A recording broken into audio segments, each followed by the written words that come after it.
बीत रहा काल जगत सोया रे, क्षण क्षण बीता दिन रात बरस बीते।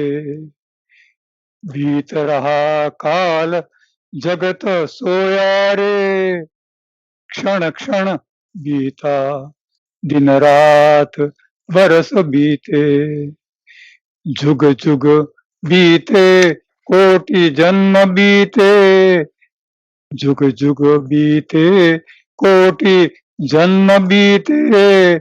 बीत रहा काल जगत सोया रे, धन नाश हुए फिर स्वजन छूटे, मिटा न काम विकार तेरा देह छूटे।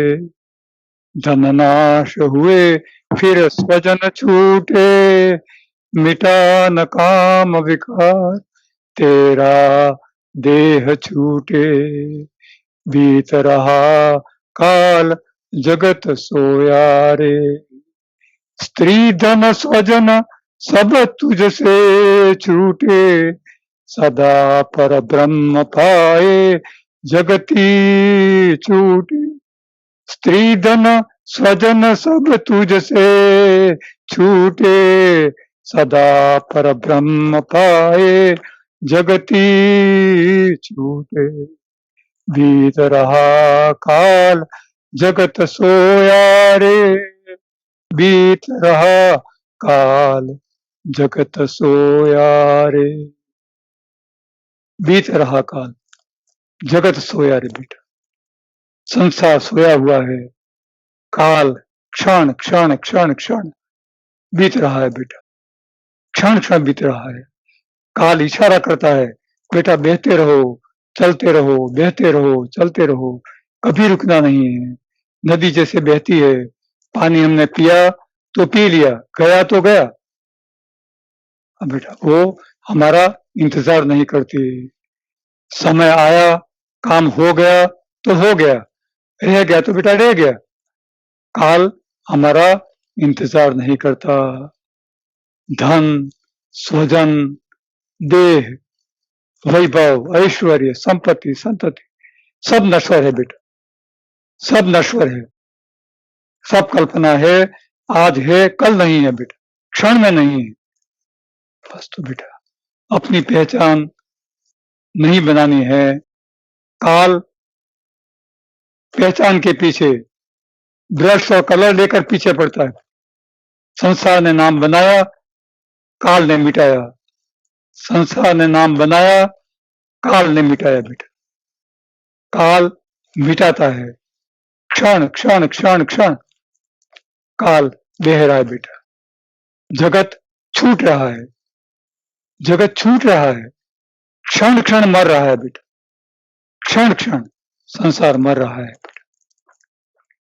देखिए बेटा संसार बहुमुखी है, संसार विविध है, अनेक रंग है संसार के। संसार में आदमी के अनेक आयाम हैं। एक आदमी जैसे डॉक्टर है तो वो रोगी भी है, एक अच्छा रोगी ही अच्छा डॉक्टर बन सकता है बेटा। तो वो किसी का पिता है, पति है, भाई है, मित्र है, कई आयाम है उसके। एक बहन है तो उसकी बेटी है, पति है, वो किसी की पत्नी है, वो बहन है, माँ है, सहेली है, ये सब उसके आयाम है। ये सब आयाम आदमी को बनाते हैं, आदमी को बनाते हैं, और हर आयाम में उसको सफल होना पड़ता है। किसी भी सीढ़ी पर उसको कमजोर पड़ने की छूट काल नहीं देता। जिस सीढ़ी पर वो कमजोर बना कि वहां रुक गया वो, उसकी यात्रा रुक जाती है बेटा। तो ये आयाम अनेक आयाम बेटा, इन आयामों से समभाव से और सहअस्तित्व से आगे बढ़ना है। एक दूसरे की मदद करके, एक दूसरे की अस्तित्व को पहचान करके, एक दूसरे की मर्यादा को समझ करके संसार में आगे बढ़ना है और अंतर की यात्रा करनी है बेटा। एक मेजर साहब निवृत्त हुए मिलिट्री से, परिवार में आकर के सबकी लेफ्ट राइट लेने लगे। घर के सदस्यों ने, उनकी बेटी ने एक मैगजीन के संपादक को शिकायत की कि साहब ये हमारे पिता निवृत्त होकर घर पर तो आए, लेकिन हमें मार्च पास्ट कराते हैं, रोज हमें मिलिट्री मैन की तरह हमारा बर्ताव करते हैं। तब मैगजीन ने लिखा कि साहब आप मेजर मिलिट्री में थे, वहां आपकी सेना थी, वहां आपको लड़ना था। यहाँ तो आपके प्यारे पत्नी हैं, बच्चे हैं, आपके सगे संबंधी हैं, स्वजन हैं, उनके सामने कठिन व्यवहार से आप पेश मत आइए। ये सलाह दी, तब वो जो भी समझे हों बेटा, लेकिन मैगजीन ने उनको सलाह दी। देखो बेटा, परमात्मा किसकी मदद करते हैं? जो अपने आप की करता है बेटा। जो अपनी मदद अपने आप करता है, उसकी मदद परमात्मा करते हैं। एक पिता की दो बेटियां, एक का नाम था आप कर्मी, दूसरे का नाम था बाप कर्मी। बाप कर्मी का भरोसा था अपने पिता की कमाई पर, वो संपूर्ण उस पर निर्भर रहना चाहती थी, और पिता को का उसको गौरव था कि मेरे पिता बहुत कमाते हैं, इस धन संपत्ति पर मैं अधिकार करूं। आप कर्मी थी, वो अपने बलबूते पर खड़ा होना चाहती थी। वो पढ़ी लिखी और नौकरी धंधा करने लगी। जब दोनों की शादी ब्याह की बारी आई, तो बाप कर्मी को माँ पिता ने बहुत कुछ दिया, क्योंकि वो उनकी चहेती थी, उनकी संपत्ति पर उसका भरोसा था। और जो आप कर्मी थी, उसको कुछ नहीं दिया। बेटी तू अपने आप का भरोसा करती है अपने आप पर, तो कर, कमा ले, मैं देखता हूं दुनिया कितना देगी तुझे। आप कर्मी, देखिए बेटा, जो सच्चे रास्ते पर चलता है उसको कुछ कठिनाइयां भी आती हैं बेटा। बड़ी डिग्री हासिल करनी है तो बड़ी परीक्षा देनी होगी। छोटी परीक्षा से बड़ी डिग्री नहीं मिलती, बड़ी डिग्री नहीं मिलती तो बड़ा ओहदा भी नहीं मिलता, ये निश्चित है। तो आप कर्मी बेटी के पति को कुछ कष्ट साध्य तकलीफें हो गई, वो लेकर बहुत घूमी, बहुत परेशानी हुई, लेकिन अंत में उसको ठीक भी हुआ और दोनों बेटियां अपने ससुराल में आराम से रहने लगी। लेकिन हुआ क्या, बाप कर्मी बेटी का पैसा खर्च होने लगा। दोनों कुछ काम धंधा करते नहीं थे, पैसा खर्च होने लगा, अंत में उनके पास कुछ नहीं रहा, और आप कर्मी के दिन सुधरने लगे बेटे। पति पत्नी दोनों बहुत श्रम करते, दिन रात मेहनत करते और खूब कमाते, आत्मनिर्भर हो गए, और वो दूसरे किसी की मदद करने के लिए सक्षम भी बन गए। बाप कर्मी बेटी ने विचार किया कि अब मैं क्या करूं, अब मैं क्या करूं, किसकी मदद मांगूं। तब बहन की याद आई, बहन के अच्छे दिन गुजर रहे हैं, तो बहन के लिए मदद में जाए। बहन के पास गए दोनों, उन्होंने साहस किया, कहा कि बहन आ जाओ, तुम दोनों, यहाँ जरूरत भी है, काम धंधे पर लग जाओ। दोनों अच्छा सा कमाए। जो बहन पहले बड़ी बहन की बात को नहीं समझती थी, तैयार संपत्ति पर कमाने का अपना धाक जमाती थी, वो बहन समझ गई कि अंतिम कमाई तो अपनी आप की कमाई है, अपने पैरों की, अपने मेहनत पर कमाई हुई जो संपत्ति है, वही हमारी स्थायी संपत्ति है बेटा।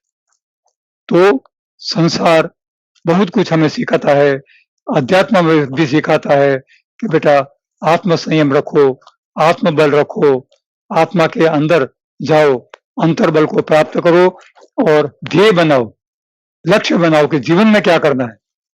बस ये ध्येय की सिद्धि, वो ही आपका मुकाम होगा। राजमार्ग आपको सदगुरु तय करेंगे बेटा। देखिए इतना तो निश्चित है कि ऊंचे रास्ते पर जाना है तो वो संकरा होगा, चढ़ना कठिन होगा। नीचे वाले रास्ते पर आदमी दौड़ जाता है, दौड़ कर नीचे चला जाता है, कोई कठिनाई नहीं। इतना तो बेटा समझना पड़ेगा। देखिए, एक पति पत्नी राजस्थान के first chief minister mister Hiralal Shastri, उनकी पत्नी रतन शास्त्री। हीरालाल शास्त्री जब राजनीति से निवृत्त हुए, पति पत्नी दोनों ने विचार किया कि कुछ सामाजिक काम करें, स्कूल चलाएं, क्योंकि वो शैक्षणिक संस्था से ताल्लुक रखते थे हीरालाल शास्त्री। तो उन्होंने सोचा है एक संस्था खड़ी करूं, बच्चों के लिए कुछ पढ़ाई लिखाई का काम करूं। तो जयपुर से 80 किलोमीटर दूर टोंक रोड पर वो चले गए और वंथली नाम के एक छोटे से गांव में वो स्कूल चलाने लगे। उनकी 13 साल की बच्ची बच्चों को झोपड़ियों से ला करके इकट्ठा करती, माँ बाप के सामने उनको हाजिर करती, माँ बाप उनको पढ़ाते, खाली समय में बच्चियां खेलती। बरसात के दिन थे, गड्ढे में पानी भरा हुआ था, बच्चियां सब खेल रही थी और ये बच्ची भी खेल रही थी। उसको किसी जहरी जानवर ने काटा। कुछ समय बाद बच्ची गुजर गई। बेटा, बच्ची ने प्राण पंखेरु छोड़ दिए, मर गई। बेटा,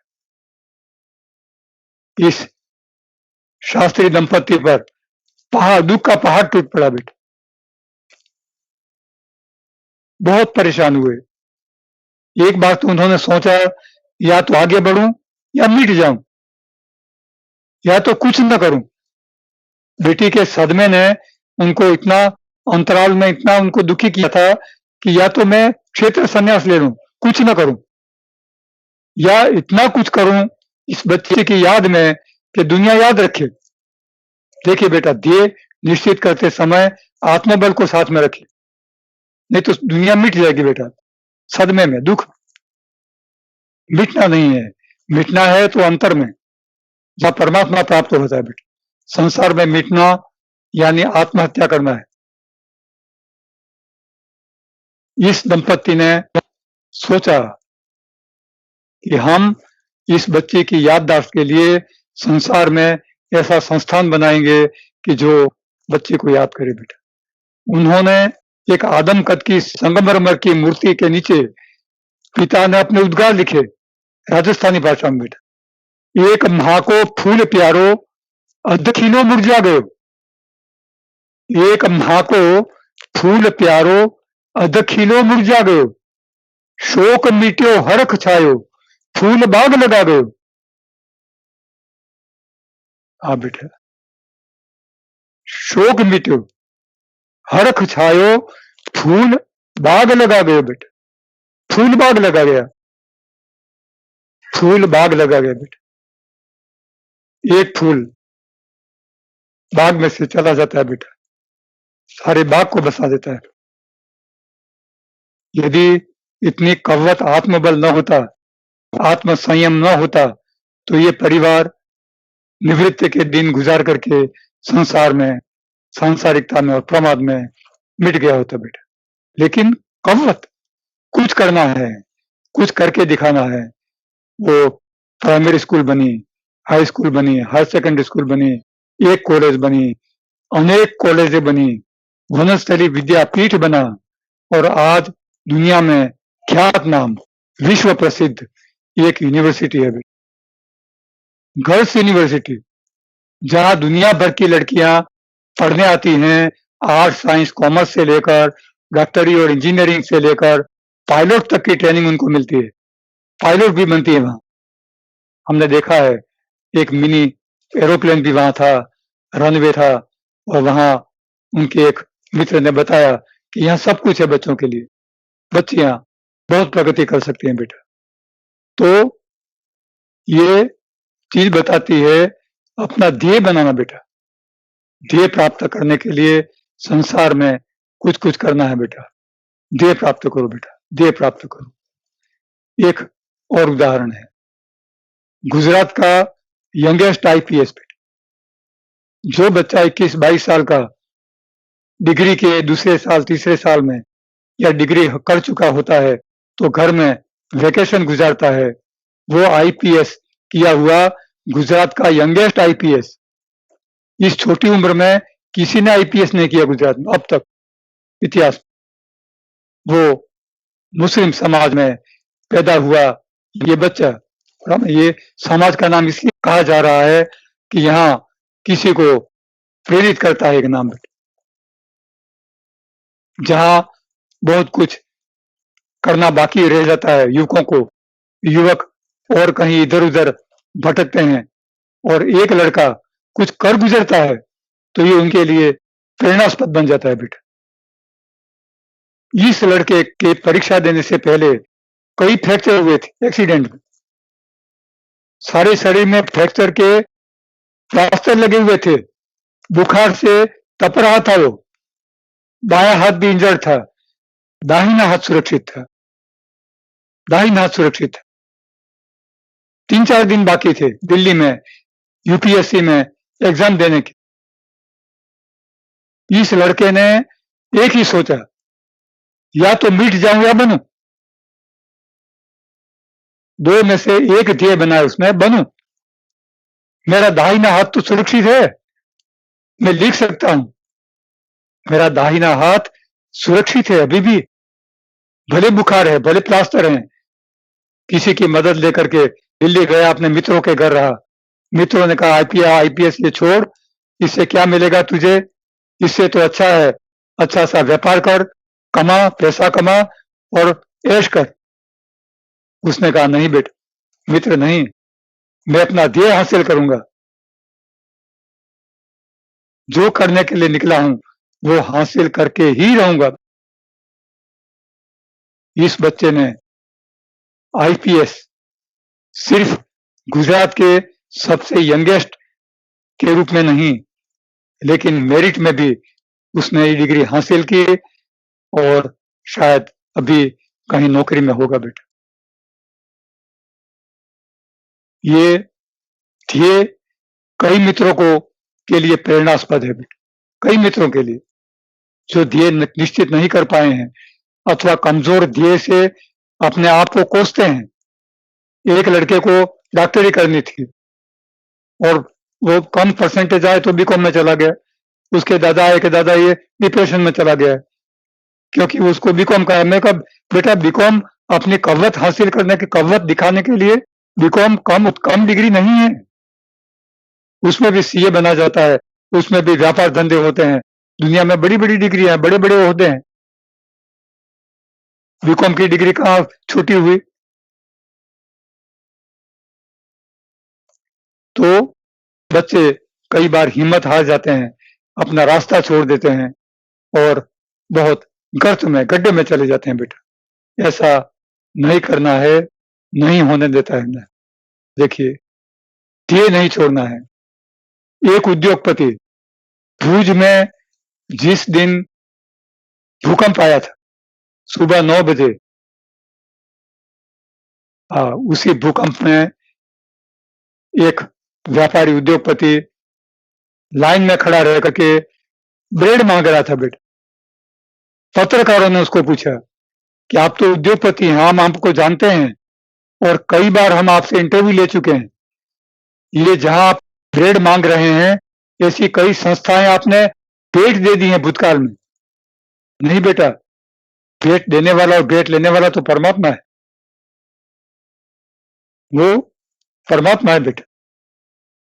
अब जो खड़ा है वो तो एक प्रहरी है, एक राहगीर है, रास्ते पर चलने वाला है। इसको काल ने पाठ सिखाया है बेटा। काल शिक्षक है, बहुत कुछ सिखाया जाता है बेटा। समय सिखाता है बेटा, सीखो। समय सिखाता है। समय से हटना नहीं है, समय से दब नहीं जाना है, समय से लड़ करके कमजोर नहीं पड़ना है। समय सिखाता है, सबक सिखाता है बेटा। समय से सीखो। उस उद्योगपति ने सिखाया कि मैंने कुछ नहीं दिया, कुछ नहीं लिया, जिस लेने वाला देने वाला परमात्मा है। बस बेटा, मैं जो लाइन में खड़ा हूं दूसरों के लिए सबक सिखाने के लिए कि लेना देना परमात्मा के हाथ की बात है बेटा। इस तरह से दिया जाता है तो लिया भी जाता है बेटा, इस तरह से लिया जाता है। देखिए, उसी भूकंप में एक जज साहब उस समय उसी भूज के हाई कोर्ट में जज साहब परिचय देना नहीं चाहता, क्योंकि जज की नौकरी गुप्त होती है। वो वहीं उपस्थित थे बेटे। कई स्कूलों के बच्चे, जो हजारों बच्चे और हजारों लोग दब गए भूकंप में, इसमें इनके बच्चे, उनका परिवार, पत्नी और स्वयं हाजिर थे। पत्नी अलग बैठी थी, ये अलग बैठे थे। 2 बच्चियां डांस के लिए स्टेज पर आई थी। उससे पहले बच्चा दीपक जला करके बाहर निकल गया था। उसी समय भूकंप आया, भयंकर भूकंप, 7-8 रिक्टर स्केल का भूकंप आया। भूज दब गया था बेटा, सारा कच्छ खुआर हो गया था। उसमें ये सब देखने वाले जज, उन्होंने देखा कि पत्नी जहां बैठी थी, वो एरिया पूरा गिर करके, वो पूरा ऊपर की बिल्डिंग गिर करके सब दब गए बेटा। बाद में समाचार मिला कि उनकी पत्नी शायद नहीं रही। दोनों बच्चियों पर बीम गिरा। बीम ने दोनों बच्चियों के हाथ दबा दिए थे, एक एक। तो ये खड़े हुए दौड़े, वो चिल्ला नहीं सकते थे। सदमे में वो, उनकी आवाज दब गई। बीम उठा न चाहा, अन्यमनस्क होकर। बीम कैसे उठे? खुद स्लीप डिस्क के पेशेंट बन गए। वो कहते थे, लूले कुत्ते की तरह मैं घिसट रहा था, मैं खड़ा नहीं हो सकता था, बोल नहीं सकता था। मेरी दोनों बच्चियों को विलाप करते हुए देख करके मैं वहां से खिसक गया था बेटा। इसके बाद क्या हुआ, किसी को कुछ पता नहीं। वो किस हॉस्पिटल में थे, किस गांव में उनकी बच्चियां कहां-कहां थी, ठीक है नहीं। उनकी पत्नी मर गई और वो सामूहिक किस स्मशान में, गड्ढे में सामूहिक दफना दिया गया या अग्नि संस्कार किया गया, बेटा किसी को पता नहीं। जब वो घर पर आए, उनकी दूसरी पत्नी थी। दोनों बच्चियों के दोनों एक-एक हाथ काट दिए गए थे और बच्चा बड़ा हो गया था बेटा। तो काल बहुत कुछ सिखा जाता है बेटा, सबक सिखाता है जिंदगी में। बेटा काल से बहुत सीखना है, क्षण क्षण सीखना है। वो मिटाता है, आध्यात्मिक नहीं मिटते बेटा। वो तो काल के उस पार चले जाते हैं और महाकाल बन जाते हैं। वो महाकाल बन जाते हैं, महाकाल, अकाल बन जाते हैं बेटा। इसलिए परमात्मा का आह्वान करना है हमें अपने अंतर में। प्रकृति काल का संकेत करती है, कुछ सिखा जाती है, हमें बेटा उससे सीखना है। देखिए बेटा, जब कैकेयी के वचनों से राम वनवास गए, श्री राम वनवास गए, सीता जी और लक्ष्मण जी उनके साथ गए, पूरा अयोध्या खाली हो गया बेटा। भरत ननिहाल थे, और दशरथ ने सदमे की वजह से, पीड़ा की वजह से, वियोग की वजह से देह छोड़ दिया था। भरत जी जब ननिहाल से आए, सबसे पहले कौशल्या से मिले, चरण स्पर्श करके, मां मैंने भूल नहीं की, मां मैंने कोई भूल नहीं की, मैं जानता भी नहीं, मैं तो मेरे बड़े भाई का, मैं मेरे पूज्य हैं, मैं उनका भक्त हूं, मैं उनका भक्त हूं, स्वप्न में भी उनका बुरा नहीं चाह सकता, उनको वनवास में देखना कभी पसंद नहीं कर सकता। मां मुझे माफ करो, मैंने कोई भूल नहीं की।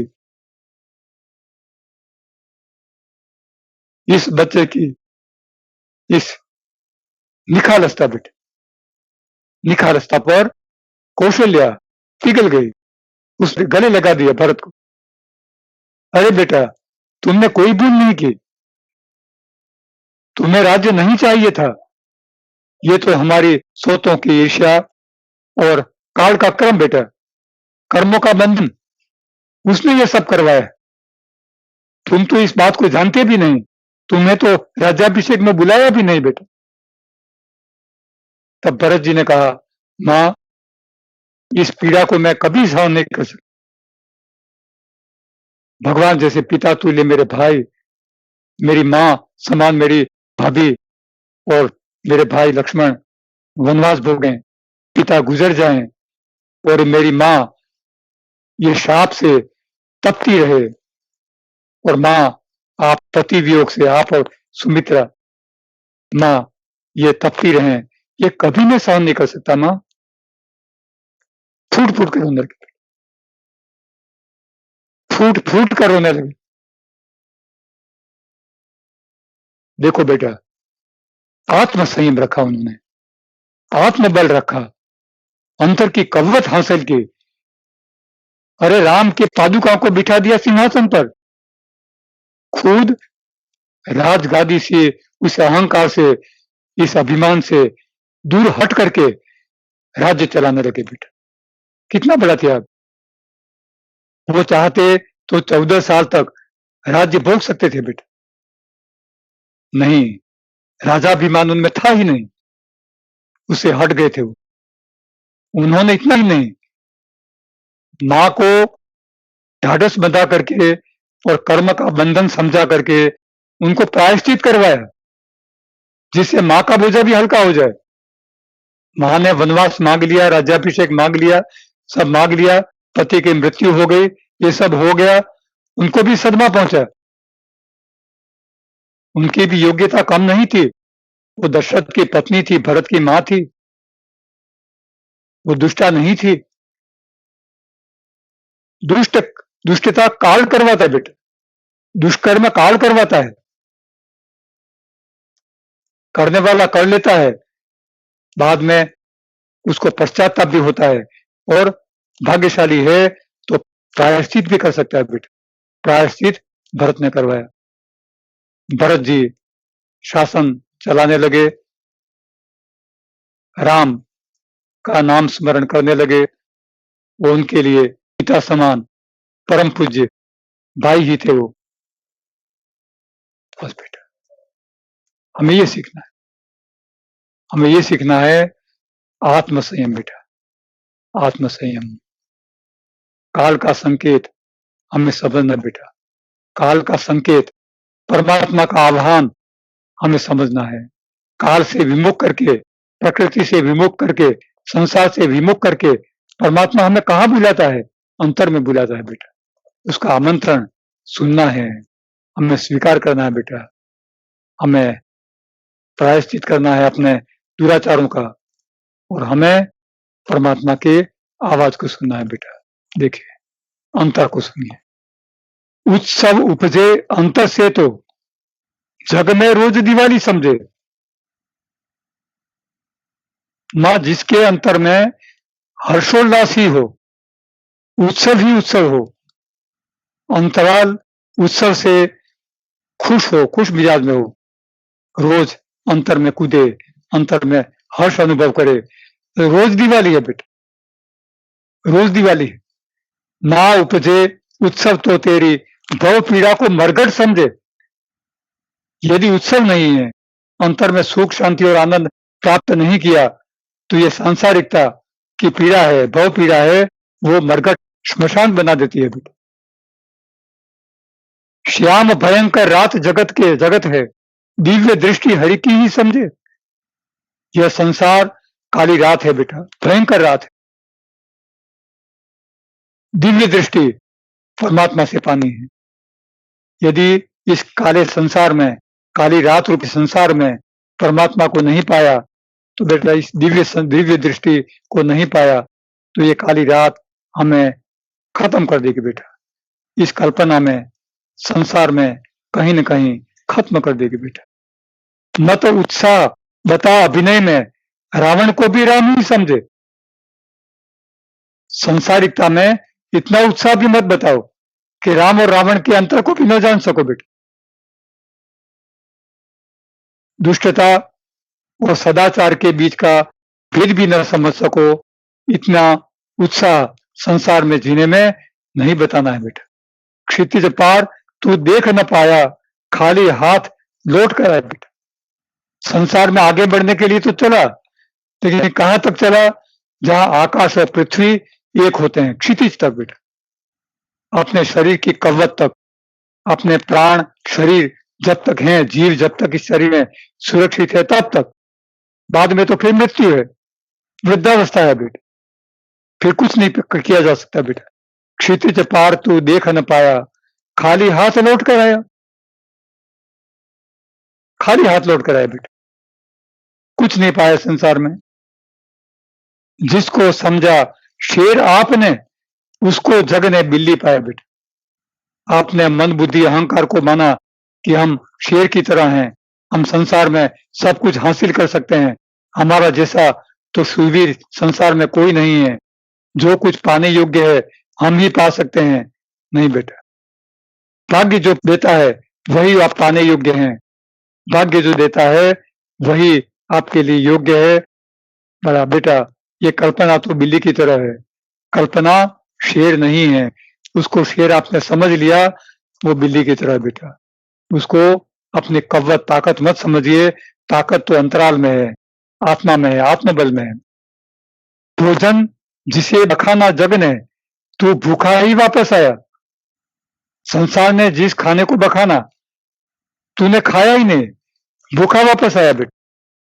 क्यों विसंगता इतनी जग में, खुली आंख में सोता पाया।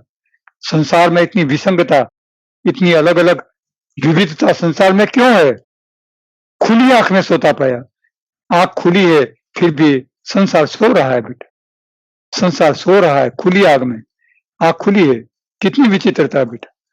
शरण में आया तुम्हारी, जगत से मुझको उठा लो। श्रांत में, श्रांत में थका हुआ, श्रांत में तेरा मुसाफिर, पास में मुझको बुला लो। जिंदगी कल रात मेरी, दिव्य उज्जवल में संभालो। चल पड़ी नैया भंवर में, आप ही उसको संभालो। भंवर में, कुछ कठिनाई में मेरे जीवन की नाव चल रही है, हे परमात्मा आप ही उसको संभालिए, आपकी उसकी रक्षा करिए। मांगेगा तो समझ, जगत को देना भी तुझको होगा। संसार मांगेगा तो हे मित्र, उसको तुझे ही देना होगा। तुझे कुछ बन करके देना होगा, तुझे मीट करके देना होगा, कुछ न कुछ संसार को देना होगा। संसार ने तुझे जो दिया है वो तू उसका कर्जदार बना, उस कर्ज वो कर्ज तुझे चुकाना ही होगा। मांगेगा तो समझ, जगत को देना भी तुझको होगा। जागेगा तो तेरे अनुभव का मालिक जग ही होगा। बेटा, यदि कोई जागता है तो संसार का वो ऋणी बन जाता है, बराबर है, अपने आप का ऋणी नहीं बनता। उसका संसार तो मर मिटता है, लेकिन वो फिर संसार को अपना बच्चा समझता है। वो समझता है कि संसार क्यों दुखी हो रहा है, क्यों मेरे पास नहीं आता, क्यों अंतर में नहीं आता, क्यों दुख भोग रहा है, क्यों सांसारिकता में पड़ा हुआ है, क्या है सांसारिकता में उसका। ये सदगुरु की करुणा और सदगुरु की ये कृपा है बेटा। तो ये कृपा बताती है कि जागेगा तो हे मित्र, तुझे संसार को ही देना होगा, फिर तेरी सारी उपलब्धि है उसका मालिक संसार ही होगा। संसार का तुझ पर इतना अधिकार है बेटा, दो सदगुरु देते ही हैं, उनको कहना नहीं पड़ता बेटा। सारा अभिनय जगत करेगा, तू अविचल दर्शक होगा। ये जागृत मित्र, कहने की जरूरत नहीं है। जागा हुआ मित्र सिर्फ अभिनय करेगा बेटा, तू अविचल दर्शक होगा। लेकिन संसार का अभिनय तू देखेगा, तू संसार के रूप में अभिनय करेगा, लेकिन वहां अभिनेता संसार होगा, लेकिन अंतर चलाएगा सदगुरु बेटा। दृश्य जगत समरस पावेगा, तू तेरा हरिजस होगा। दृश्य जगत में समरसता पानी है, जो दिख रहा है विविध है, अलग अलग है, छोटा बड़ा है, मेरा तेरा है, इसमें सब अलग अलग है बेटा। इसमें समरस बनाना है। सम्यक योग, सम्यक दृष्टि, सम्यक श्रवण और सम्यक वाचा, इसको समरस बनाइए बेटा। ये समरस ही एक दिन हरि रस बन जाएगा। पावनता की पुण्य कमाई निश्चल अंतर में होगी। जो पुण्य कमाओगे वो तुम्हारे अंतर की कमाई होगी।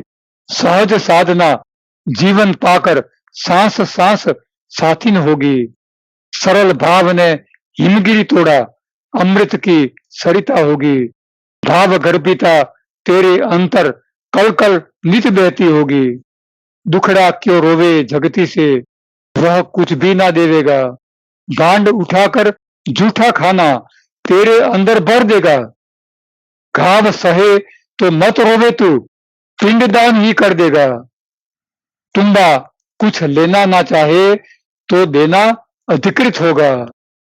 जब तुम्बा भीख मांगने वाला तुम्बा मांगने वाले का जब कुछ नहीं मांगेगा, तब वो देने वाला बन जाएगा, उसको देने का अधिकार बन जाएगा। सूरज से तू पूछ किरण, जाकर फिर मैं न लौटूंगी। एक किरण, सूर्य की किरण सूर्य से कहती है कि हे सूर्य, मैं संसार में जा रही हूँ संसार की सेवा करने के लिए। मैं वहां से लौटूंगी या नहीं भी लौटूंगी। मैं संसार को जला सकती हूँ लेकिन नहीं जलाऊंगी। मैं उपकार करूंगी, मैं अपनी करुणा को बरसाऊंगी, मैं जलाऊंगी नहीं।